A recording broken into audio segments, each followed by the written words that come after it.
समंदर में उठती ऊंची ऊंची लहरें और तूफानी हवाएं। ये तस्वीर है तमिलनाडु की, जहां पर खलीजी बंगाल से उठा साइक्लोन मिचोंग साहिल से टकराया था और आंध्र प्रदेश बापाटला में नेल्लोर मछलीपट्टनम के बीच लैंडफॉल कर गया।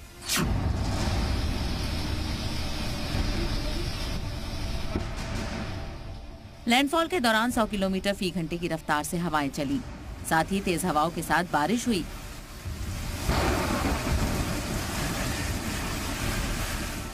इन तस्वीरों को देखकर आप अंदाजा लगा सकते हैं कि उस वक्त कितना खतरनाक मंजर था।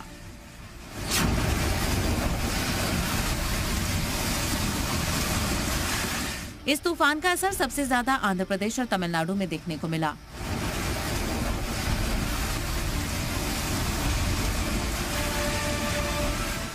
मिचोंग तूफान की वजह से चेन्नई में 80 के बाद सबसे ज्यादा बारिश हुई है।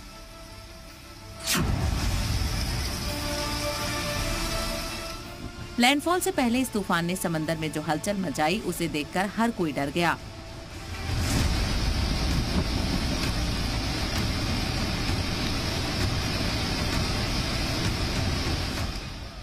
अक्सर खामोश रहने वाली समंदर की लहरें और खतरनाक शक्ल इख्तियार किए हुए थी, जिसकी गवाह ये तस्वीरें हैं। 100 किलोमीटर फी घंटे की रफ्तार से चलने वाली इन हवाओं को देखकर लग रहा था कि मानो ये हवाएं अपने साथ सब कुछ उड़ा कर ले जाना चाहती हैं।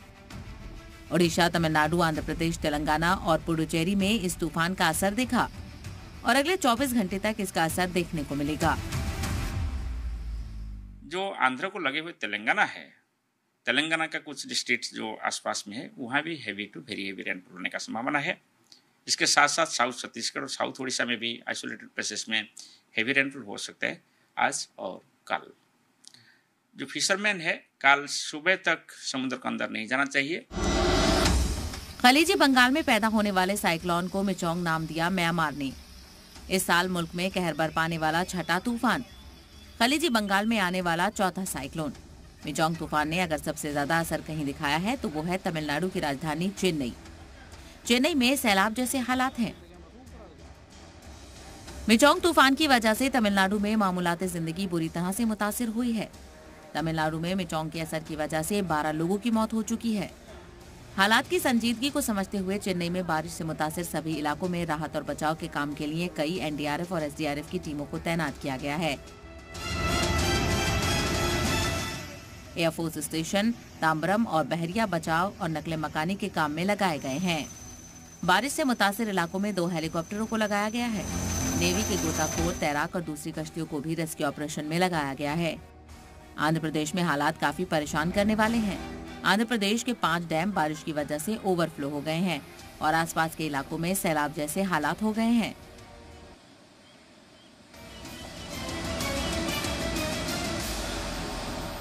एनडीआरएफ की अभी 22 टीमें 3 राज्यों में उपस्थित हैं। चेन्नई में थोड़ी बारिश होने के कारण कुछ एरियाज़ में पानी का भराव ज़्यादा हो गया है, तो इसके कारण स्टेट गवर्नमेंट ने और भी एनडीआरएफ की टीम वहाँ पर डाइवर्ट की है। और इसके अलावा एनडीआरएफ की हम 4 एडिशनल टीम और वहाँ भेजने की अभी उनसे बात हो रही है। तमिलनाडु के सीएम एमके स्टालिन ने मंगल की सुबह बताया, चेन्नई समेत 9 मुतासिर जिलों में 61,000 से ज्यादा राहत कैंप लगाए गए हैं। मुतासिर लोगों के बीच अब तक लगभग 11 लाख खाने के पैकेट और 1 लाख दूध के पैकेट बांटे जा चुके हैं। सबसे ज्यादा खराब हालात चेन्नई में ही है। यहाँ पर ज्यादातर इलाकों में पानी भर गया है। लाइट सप्लाई भी मुतासिर है। तमिल के एक्टर विष्णु विशाल के घर में भी पानी भर गया, जिसके बाद उन्होंने मदद की गुहार लगाई। वहीं चेन्नई में अपनी मां का इलाज करा रहे आमिर खान भी फंस गए, जिसके बाद उन्हें भी रेस्क्यू करके महफूज मकाम पर ले जाया गया। चेन्नई सिटी के ढेर सारे इलाकों में प्रॉब्लम यह है कि नेटवर्क कनेक्टिविटी नहीं है, चाहे वो फोन्स हो, चाहे ब्रॉडबैंड हो, चाहे वो मोबाइल डेटा हो, उसके कनेक्टिविटी बहुत कम है और उतना इश्यूज है। इलेक्ट्रिसिटी सप्लाई का भी इश्यूज है, क्योंकि ढेर सारे लोकेलिटीज़ में वाटर लॉगिंग का प्रॉब्लम ज़्यादा है, तो इसके कारण इलेक्ट्रिसिटी रिस्टोर नहीं किया गया है। और जिन लोकेशंस पे वाटर लॉगिंग कम है और जिन मेन रोड्स में भी वाटर लॉगिंग कम है, उधर धीरे धीरे से पावर आने लगा है, पर फिर भी पूरे सिटी में पावर नहीं है। मिचोंग तो गुजर गया है, लेकिन अपने पीछे तबाही के कई निशान छोड़ गया है। अब देखना ये होगा कि इस तबाही से मिले जख्म कब तक भरेंगे और कब तक चेन्नई में हालात मामूल पर आते हैं।